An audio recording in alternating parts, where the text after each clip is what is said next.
인상파, 모네에서 미국으로, 빛, 바다를 건너다.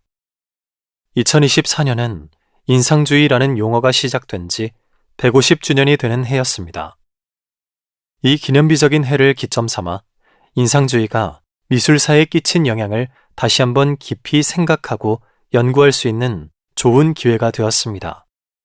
19세기 후반, 파리에서 활동하며 시대를 앞서 나갔던 예술가들은 새로운 회화 양식을 제안하며 전통적인 미술의 경계를 넘어섰습니다. 이번 전시에서는 이 선구적 존재였던 예술가들이 인상주의를 탄생시킨 원동력과 환경에 적응하며 작품 활동을 한 그 끝없는 가능성에 주목을 하고 있습니다. 그리고 파리로 모여든 세계 각지의 예술가들이 인상주의라는 새로운 양식을 습득한 후 본인들의 고향으로 돌아가 어떻게 그들만의 독창적인 방식으로 인상주의를 확장했는지도 살펴볼 수 있는 기회가 될 것입니다.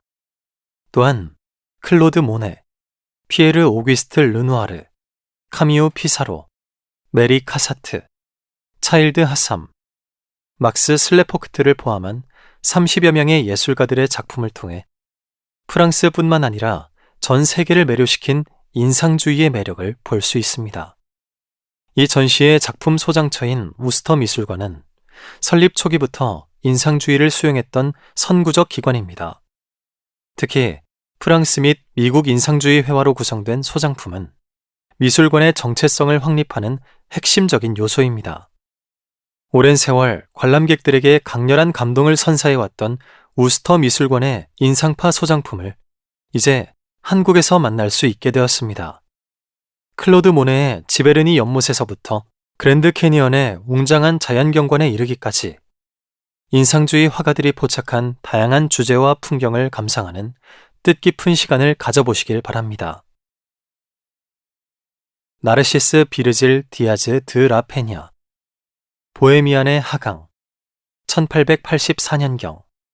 프랑스의 풍경화가 나르시스 비르질 디아즈 드 라 페냐는 원래 도자기 화공이었습니다. 그는 루브르 박물관에서 많은 작품을 따라 그리는 훈련을 하면서 독학으로 그림을 발전시켰습니다. 1833년경, 디아즈는 파리 교외의 작은 마을인 바르비종을 방문하였고 그곳에서 테오도르 루소를 비롯한 샤를 프랑스와 도비니, 카미우 코로 같은 화가들과 함께 야외에서 그림을 그리기 시작했습니다. 디아즈의 작품에 등장하는 화려한 동방풍 복장의 보헤미안 인물들은 그가 다른 바르비종파 화가들과 차별화됨을 보여주고 있습니다. 이것은 디아즈가 루브르 박물관에서 보았던 외젠 들라크루아의 북아프리카와 튀르키의 인물화에서 영감을 받은 것으로 보입니다. 디아즈는 인상파 특유의 화풍인 밝은 색채와 물감을 두껍게 바르는 기법을 선호하였고 이로 인해 학자들은 그의 작품을 종종 인상주의의 전조로 평가합니다. 콩스탕 트루아용, 마을길, 1840년대. 콩스탕 트루아용은 바르비종파 화가 중 한 사람으로 19세기에 활동하였던 프랑스의 화가입니다. 트루아용은 디아즈와 마찬가지로 세브르 도자기 공장에서 장식 화가로서 예술 활동을 시작했습니다. 그는 바르비종파 화가들과 가깝게 지내며 풍경을 스케치했고 1840년대에는 퐁텐블로 숲에서 너도밤나무, 참나무, 소나무 등을 그렸습니다. 특히 너도밤나무가 길 양옆을 따라 늘어선 모습은 트루아용의 작품에서 두드러지게 나타납니다. 나르시스 비르질 디아즈 드 라페냐의 보헤미안 하강과 유사하게 이 작품 또한 키가 크고 가느다란 나무들이 사람들 위로 우뚝 솟아있는 구도를 보여줍니다. 귀스타브 쿠르베, 고양이와 여인, 1864년. 귀스타브 쿠르베는 프랑스의 리얼리즘 화가로 19세기 프랑스 회화에서 사실주의 운동을 이끌었습니다. 그는 일생을 기존의 관습에 도전하면서 논란을 불러일으켰던 예술계의 도발자였습니다. 또한 쿠르베는 대상을 객관적으로 표현하는 예술을 강력하게 지지한 것으로도 잘 알려져 있습니다. 특히 고된 노동에 종사하는 농부들의 모습을 사실적으로 묘사한 그의 풍경화는 기존의 전통적인 주제와 이상화된 형식과는 정반대였습니다. 쿠르베의 강한 정치적 신념은 나폴레옹 3세를 반대하고 민주주의 원칙을 지지하는 것이었는데, 이는 그의 작품에 잘 반영되어 있습니다. 1860년대의 작가는 에로틱한 주제를 그리기 시작했는데, 그중 많은 그림들은 지금 전시된 이 작품보다 훨씬 더 적나라합니다. 지금 보시는 고양이와 여인은 쿠르베의 초기 풍경화들과 마찬가지로 아카데미의 보수적인 기준에 대한 반발을 보여주고 있습니다. 전통적인 기준에서 보면 지나치게 세속적인 주제와 거친 붓질 때문에 그의 작품은 논쟁을 불러일으켰습니다. 루이 외젠 부댕, 트루빌 항구, 항구 수리. 1890년. 외젠 부댕은 야외에서 그림을 그린 최초의 프랑스 풍경화가 중 한 명으로 인상파의 선구자입니다. 그는 젊은 시절에 클로드 모네에게 야외에서 작업하는 기법을 가르치는 등 동시대 화가들로부터 높은 평가를 받았고, 카미유 코로는 그를 하늘의 왕이라고 극찬을 하였습니다. 부댕은 노르망디의 작업실에서 여름을 보내며 트루빌이나 도빌과 같은 휴양지를 방문한 세련된 관광객들을 묘사한 작품으로 잘 알려져 있습니다. 하지만 지금 전시된 작품처럼 항구의 일상적인 삶을 다룬 바닷가 풍경화도 그의 작업에서 큰 부분을 차지합니다. 비평가들은 부댕을 바르비종파와 인상주의 화가들을 잇는 연결고리라고 평가합니다. 대부분의 바르비종파 화가들이 야외에서 스케치를 하고 실내에서 작품을 완성했던 것과 달리 부댕은 그림을 완성할 때까지 야외에서 작업을 했습니다. 그는 같은 장면을 시간대별로 반복하여 그리며 자연광과 대기의 변화를 연구했습니다. 이러한 방식은 추후 모네의 수련과 건초더미 연작에서 발전되었음을 볼 수 있습니다. 사실 부댕은 1874년 파리에서 열린 무명예술가협회 전시회인 첫 번째 인상주의 전시회에 참여했는데, 이는 모네의 요청 때문이었습니다. 그러나 부댕은 자신을 인상주의 그룹과 연관짓지 않고 독립적인 예술가로서의 위치를 유지했습니다.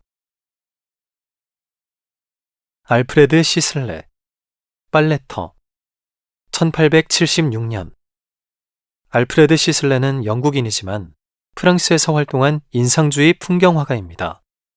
그는 샤를 그렐르의 작업실에서 수학하며 피에르 오귀스트 르누아르, 클로드 모네, 장 프레데릭 바지유와 만나 우정을 쌓았고, 이들과 함께 외광 회화 방식으로 작업을 하며 자연 풍경을 그렸습니다. 현대적인 철도 시스템이 파리를 중심으로 확장되며 센강 주변의 마을들은 발리웨라고 불리는 교외 지역으로 합쳐졌습니다. 이 지역들은 산업화의 중심지로 성장했을 뿐만 아니라 파리 시민들에게 인기 있는 휴양지가 되었습니다.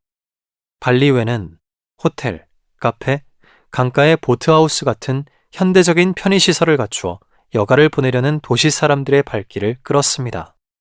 특히 아르장퇴유, 부지발, 끌리시와 같은 지역들은 인상파 화가들에게 중요한 예술 창작 활동의 장소였습니다. 시슬레는 다양한 날씨 속에서 물 위에 반사되는 빛의 효과를 탐구하는 화가로, 이러한 그의 화풍은 인상주의의 본질과 명확하게 통하는 지점입니다. 시슬레는 정원이나 선상 파티가 아닌 노동의 일상적인 풍경을 작품의 주제로 다루었는데, 여성들이 손으로 침구와 옷을 세탁했던 강가의 빨래터를 묘사하고 있는 이 작품을 보면 잘 알 수 있습니다. 클로드 모네, 수련. 1908년. 클로드 모네는 프랑스 화가로 인상주의의 아버지로 불리는 인상파의 창시자입니다. 인상주의라는 명칭은 모네의 유화, 인상, 해돋이에서 비롯되었는데, 비평가 루이 르루아가 모네의 항구 장면이 덜 완성된 상태라고 지적하며 이 그림이 인상에 불과하다고 한 비판에서 처음 등장한 용어였으나 현재까지도 미술사에서 사용되고 있습니다. 모네의 수련 연작은 오늘날 인상주의의 대표 작품으로 꼽히며, 모네는 인상주의적 풍경화를 추상의 경지로 끌어올렸다는 평가를 받고 있습니다. 그는 생애 후반부에 파리의 근교 지베르니에서 정원을 가꾸며 작품을 그렸습니다. 19세기 말 프랑스 화가들은 풍경을 통해 내면의 감정을 표현했는데 수련 연작 또한 이러한 경향을 잘 보여줍니다. 모네는 1905년에서 1908년 사이에 가장 왕성하게 수련을 그렸고 이 작품은 그가 시각질환을 본격적으로 앓기 전에 완성하였습니다. 몽환적인 색채와 잔잔히 떠있는 수련은 초현실적인 아름다움과 평온함을 느끼게 합니다. 수련은 1910년 모네의 거래상인 뒤랑 뮤엘로부터 우스터 미술관이 구입했던 작품으로 이 상징적인 연작 가운데 미술관이 처음으로 소장하게 된 작품이라는 점에서 중요한 의미를 가집니다. 알프레드 스티븐스, 어머니, 1870년경. 알프레드 스티븐스는 벨기에 브뤼셀 출신이지만 생애 대부분을 파리에서 활동하며 보냈습니다. 스티븐스는 몽마르트의 카페 게르부아의 단골이었고 이곳에서 제임스 맥닐 휘슬러, 에드가 드가, 에두아르 마네, 베르트 모리조 등의 파리 인상파 화가들과 교류하며 친분을 쌓았습니다. 그러나 스티븐스는 평생 학문적인 예술의 기준에서 벗어나지 않았기 때문에 일반적으로는 인상파 화가로 분류되지는 않습니다. 그는 주로 우아한 상류층 여성의 초상과 고급스러운 신뢰를 묘사했습니다. 스티븐스의 작품은 매년 파리 살롱에서 높은 평가를 받으며 상업적으로도 큰 성공을 거두었습니다. 그런 그의 작품 중에서 어머니는 예외적으로 인상주의의 영향을 보이고 있습니다. 이불과 베개는 거칠고 섞이지 않은 붓질로 표현되었고 흰색에서 회색과 분홍색에 이르는 다양한 색채의 변화를 볼 수 있습니다. 존 싱어 사전트, 캐서린 체이스 프렛, 1890년. 존 싱어 사전트는 미국 출신 화가임에도 불구하고 생애 대부분을 프랑스, 영국 등 유럽에서 보냈습니다. 사전트는 상류층 인물들의 초상화를 주로 제작하여 큰 성공을 거두었습니다.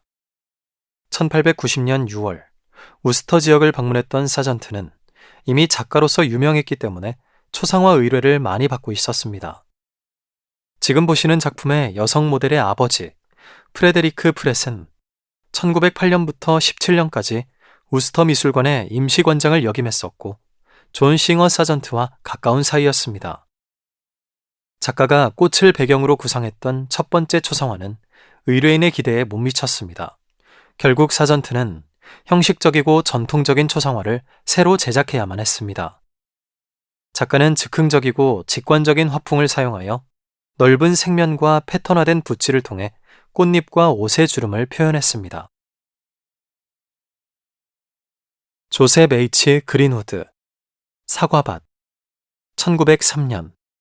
조셉 H. 그린우드는 우스터 지역 출신의 미국 인상파 화가입니다. 인상주의가 미국 전역에서 인기를 끌며 각 지역의 예술가들 또한 이 예술운동에 동참하게 되었습니다. 그린우드는 인상주의의 기법을 매사추세츠주의 지형적 특성에 맞게 변형시켜 작품에 반영하였습니다. 이는 작가가 인상주의에 얽매이지 않고 독립적으로 자신만의 스타일을 확립하고자 하는 예술적 철학을 가지고 있었기 때문입니다.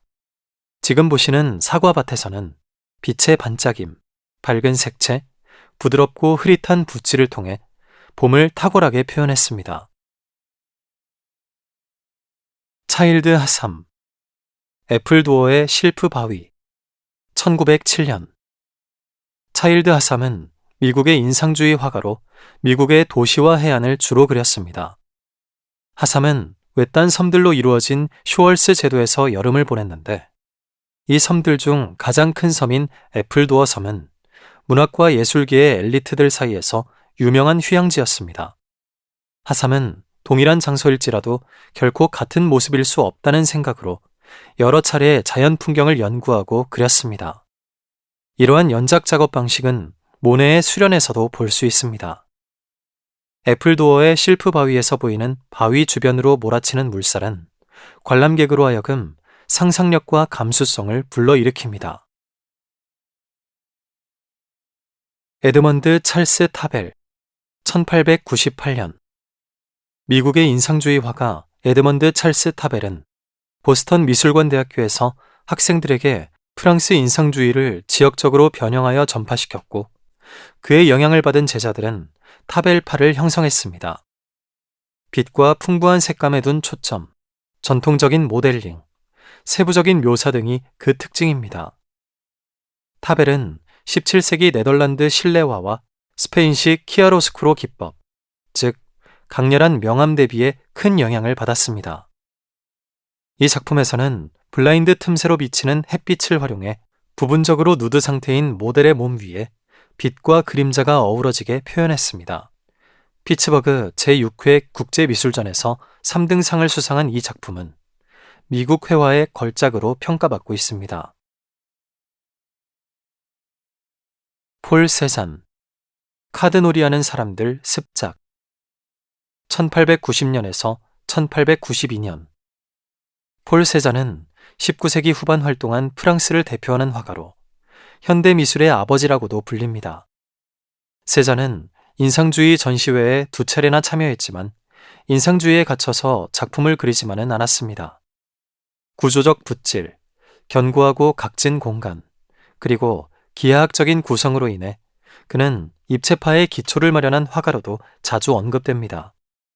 그럼에도 불구하고 세잔의 작업 방식을 말할 때 그의 친구이자 멘토인 카미유 피사로와의 연관성을 간과할 수는 없습니다. 파리에서 벗어난 프로방스 풍경과 농민들을 주요 소재로 삼았다는 것이 피사로와 세잔의 공통점입니다. 인상주의의 즉흥성과는 달리 세잔은 인물을 묘사할 때 신중한 관찰과 세심한 구성을 바탕에 두었습니다. 이 작품은 카드놀이하는 사람들, 연작과 관련된 습작으로 이 연작은 카드놀이에 몰두하는 프로방스 농민들을 묘사하는 5점의 대형 캔버스로 구성되어 있습니다. 이 습작에서 보이는 보랏빛과 푸른색의 은은한 조화는 세잔이 피사로가 산란광을 활용하는 방식에 영향을 받았음을 보여줍니다. 조르즈 브라크, 올리브 나무 1907년 조르즈 브라크는 프랑스의 화가로 파블로 피카소와 함께 입체파 운동을 발전시킨 20세기 예술에서 매우 중요한 예술가입니다. 브라크가 그린 올리브 나무에서는 강렬한 분홍색과 붉은색, 어두운 윤곽선, 그리고 전체적으로 밝은 색조를 볼 수 있습니다. 이는 야수파 운동의 전형적인 특징입니다. 야수파 화가들은 인상주의 회화에서 여전히 남아있던 재현적 형식에서 완전히 벗어나고 강렬한 색채를 통한 회화의 시각적인 효과를 위해 평면적인 형태를 선호했습니다. 비평가 루이 보셀은 이런 야수파 화가들에게 야수들이라는 별명을 붙여주었습니다. 브라크의 야수파 시기는 1905년에서 1908년까지로 비교적 짧았습니다. 이후엔 피카소와 함께 입체파를 창시한 브라크는 현대 미술사에서 중요한 역할을 차지하고 있습니다.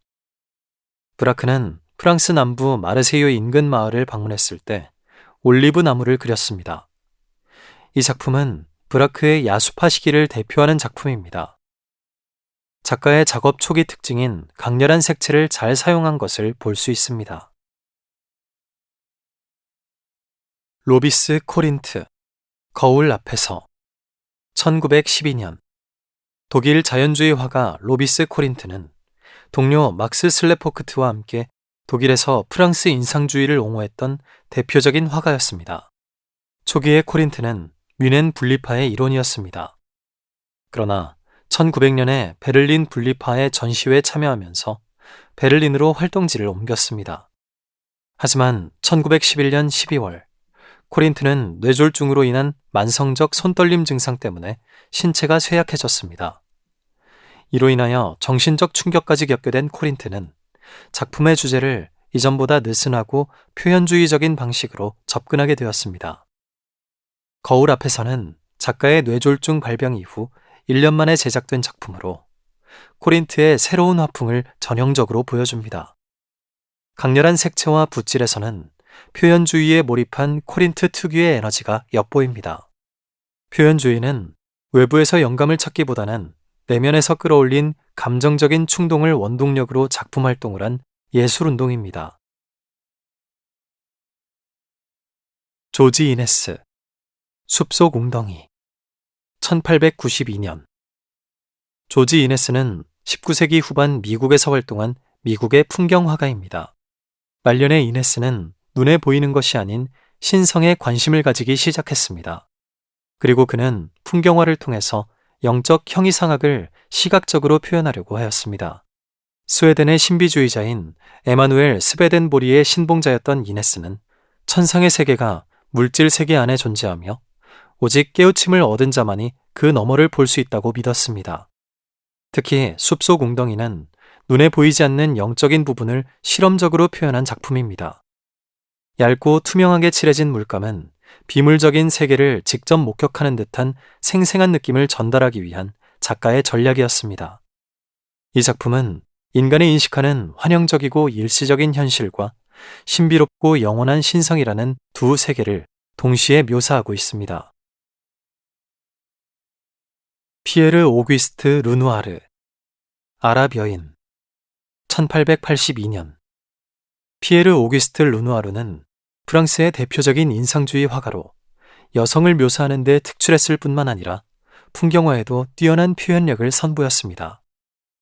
르누아르는 프랑스의 식민지였던 알제리를 방문하여 이곳에서 만난 사람과 풍경을 그림으로 많이 남겼습니다. 오리엔탈리즘은 서양 화가들이 서양과 관련 없는 주제를 이국적, 장식적, 그리고 관능적으로 과장하여 묘사하는 양식으로 때로는 고정관념에 의존하기도 했습니다. 아랍 여인 작품 속의 여성처럼 르누아르는 자신이 만났던 하인과 거리의 사람들을 단순한 복장으로 표현함으로써 전형적인 오리엔탈리즘에서 벗어났습니다. 이 작품에서는 투명한 색채, 부드럽고 분산된 붓질이 지중해의 햇빛을 생동감 있게 담아내고 있습니다. 그림자는 옅은 푸른색으로 처리되었으며 이러한 요소들은 인물 주변에서 빛이 반사되고 움직이는 효과를 생동감 있게 전달합니다. 드윗 파샬, 허밋 크릭 캐니언. 1910년에서 1916년. 드윗 파샬은 캘리포니아와 그랜드 캐니언의 풍경화를 그린 것으로 잘 알려진 미국 화가입니다. 1901년 산타페 철도회사의 철로 건설로 이전까지 접근하기 어려웠던 그랜드 캐니언은 많은 관광객들을 끌어들일 수 있게 되었습니다. 철도회사는 보다 많은 방문객을 유치하기 위해 5명의 예술가들에게 그랜드 캐니언을 그려달라는 의뢰를 하였습니다. 1910년 11월 5일 드윗 파샬은 이 마케팅 캠페인을 의뢰받은 나머지 4명의 화가들과 함께 철도를 타고 이 장엄한 자연경관을 보게 되었습니다. 일행이 도착하였을 때 가이드는 눈을 감은 상태로 절벽까지 그들을 안내했습니다. 눈앞에 펼쳐진 경이로운 풍경을 본 파샬이 달빛에 홀린 듯한 상태가 되어 몇 시간 동안 절벽 위를 방황했다고 전해지고 있습니다. 파샬은 이 작품에서 협곡의 벽에 반사된 햇빛의 인상적인 모습을 빠른 붓질과 옅은 핑크, 노란색, 그리고 푸른 빛의 보라색 그림자로 생생하게 표현했습니다. 아우트로. 지금까지 인상파, 모네에서 미국으로, 빛 바다를 건너다, 작품 해설이었습니다. 프랑스에서 시작한 인상주의 미술이 바다를 건너 미국에서 어떻게 발전하며 영향을 끼쳤는지 알아보며 국경을 초월한 인상파 화가들의 창작에 대한 열정과 현대 예술에 남긴 가치를 느껴보는 전시가 되었길 바랍니다.